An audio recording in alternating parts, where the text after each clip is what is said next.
are back, and we could not be in a better place than right here. I'm Brian Altano. I'm here with Tom and Pierce. And you guys are working on a game called Riggs. That's right. Yep. What is that?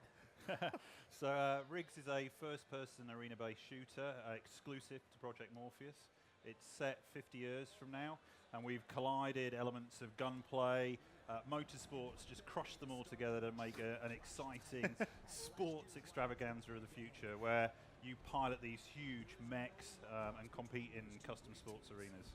So you've actually picked a sort of tangible future that some of us might actually live to see. I hope I do.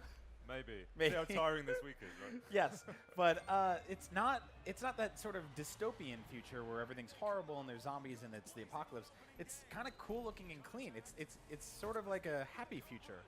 Yeah, I mean, right? It's interesting you pick up on that. I mean, one of the things we wanted to do was not do like another war mech game where everything's, you know, like you say, dystopian and screwed. And actually, it's a sport, so we want people to feel like they want to be there, and it's dynamic and colourful and exciting, you know. So there was a very deliberate choice to push it more towards a kind of fresher colour palette and yeah, that kind of thing. Really I like the idea of future ESPN showing a sport like this. So if I'm flipping through the channels, I'm like, I don't want to watch baseball, it's kind of boring. I can watch robots shoot each other. There you go. Yeah, we really wanted to celebrate people, hence the colours, the explosions, the nature of it. It's all about sporting drama. It's about being denied a goal in the last half. Everything you'd expect from a sport, and then combined with the first-person shooter. So are you guys big sports fans in real life, in the current non-dystopian, sort of dystopian present that we live in? Yeah. Yep. Yeah. And how much of that do you take and actually put into your game? I think everyone's a sports fan at some level. Everyone understands the dramatic moments in great sports matches, whatever they are. Yeah. And that's really what we've tried to encapsulate in our game, is just to bring those moments into the game so that people can get those incredibly exciting snippets of sport. Yep. And we've been seeing it on the booth in the last 2 days, is people screaming and shouting as it's happening. It's really exciting to watch the public. One of the really cool things as well is that actually in Riggs there's a real crowd there, so it's like you have your own people cheering you and stuff. Obviously in real sport, the crowd cheers when the footballers come out, or the American footballers come out. When you're doing well. When you're doing well. And then they hate you when you're not. Yeah, exactly. So actually having that, I think it kind of really adds to the sense of presence and immersion, particularly in VR, because you get the kind of surround sound, and it's just like super cool. So a lot of those sporting tropes was trying to feed into it. So let's talk about that then. Was this always a Morpheus exclusive game? Is this something you guys designed around the hardware? Yeah, I mean, when you're dealing with VR and Morpheus in particular, you've got to design this from the ground up. You can't just take a game and port it and expect it to work.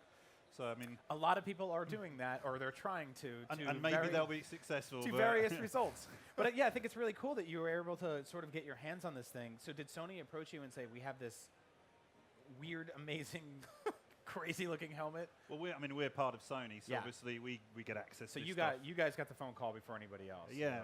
Why don't you guys have a look at Morpheus? And, we're Guerrilla. We make first-person shooters. Yeah. There is our challenge. People have said it's impossible to do first-person shooters on Morpheus.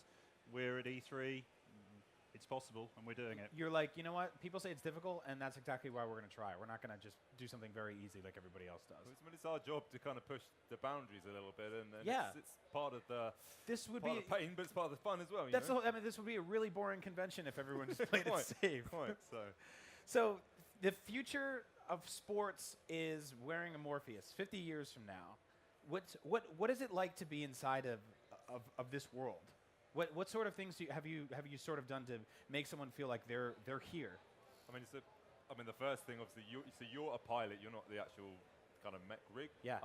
You're a pilot. You're the sports star, and actually, what you'll see is you get into these big kind of superstar mechs that you then drive through the levels. So you'll be able to look down and see your hands on the controls. You'll be able to look left and see a massive kind of pulse cannon. Look right, see a massive rocket launcher, and then take that into an arena. And go around it at fast speed. I think that's the kind of truly unique thing about Morpheus, is that once you're there in that battle scenario, actually being able to really look and react to things happening around you, like, it's pretty amazing. Does it make you want to tuck details all over your world that people might not normally see in a video game, because you have that ability of sort of wandering around? I think it's just more the experience of it. I mean, there is so much information when you're in Morpheus. You can look everywhere, you can take it all in. Sense of presence is amazing, and it's hard to describe virtual reality until you've actually sat in it. And then with rigs, it's hard to describe what an intense game in virtual reality is actually like. But seeing the kind of the expressions on people's faces when they take Morpheus off at the end of rigs, and it's just like, that's just incredible. It's like they're coming back into reality. Absolutely. So is VR the future? Is this going to be the way we predominantly play our video games 5 or 10 years from now? Is this everything it's cracked up to be? I think it's a future. I think and it's a very, very important future. I think there is scope for many types of games, and we're just seeing with Morpheus what the potential of VR could be. So you guys have probably had more time inside a Morpheus. That sounds weird. Than pretty much anyone else, right? So is it something that you go to play kind of more traditional first-person experiences in video games after that without having that feeling there? And are you kind of like, this is missing something? Well, one of the interesting things is actually occasionally to play the game at work, and I was playing it the other day and I wasn't playing on Morpheus, I was just playing on a TV, and it wasn't as good, it wasn't as an enjoyable experience.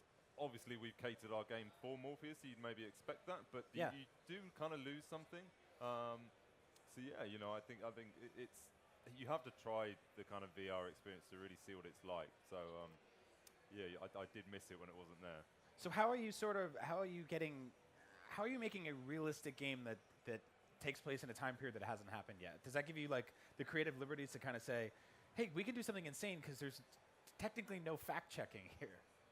A little bit. We kind of try to keep it reasonably grounded, just so there are touching points and it doesn't feel too fantastical. So it's kind of more high. Just in case somebody calls you out on it in 50 years. And like, you did not get that right. But we have looked at technology and what might be kind of achievable, and so there'll be stuff in the world and the surround, because it's in real cities as well. There'll be proper arenas in real cities around the world, like a real sport. So which type of cities are you trying to hit? One we're showing at the moment is in Rio de Janeiro. Yeah. It's kind of hot off the back of the World Cup and the upcoming Olympics. Did you guys get to tell your bosses that you wanted to go there for a few weeks and check it out? It's not happened yet. Really? Maybe oh now man. We'll call it out. Yeah, show them this video. You have to send these guys to Rio so they can do research for as long as possible. And also a lot of that research is going to involve a bar and the beach. It's the full experience, right? Yes, you need that. I mean, to really understand the way rigs will impact future sports players, you need a vacation. So how's development going? How much more do you need to? Are you guys kind of finaling things now, or is there so much more left to be done? Well, the demo we're showing, we're at a pre-alpha stage at the minute, but we're just at the level of confidence that we want to put that in front of people. We're getting great reactions from that. We've got a lot more development to do. We're making a full game here. Yeah. So there's a lot of extra modes, extra rigs, lots of stuff still to come.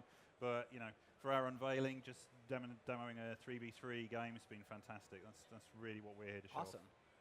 Sorry, one of the exciting things is actually getting the feedback from people, getting that throughput of people playing it for the first time and what they're saying about it. We can kind of take that back and think about some things and pushing that into the game in the future as well.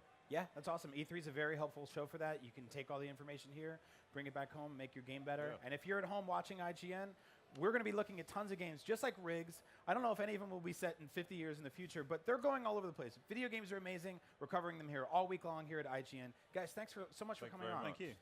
Stay right here. Don't go anywhere. That's a threat.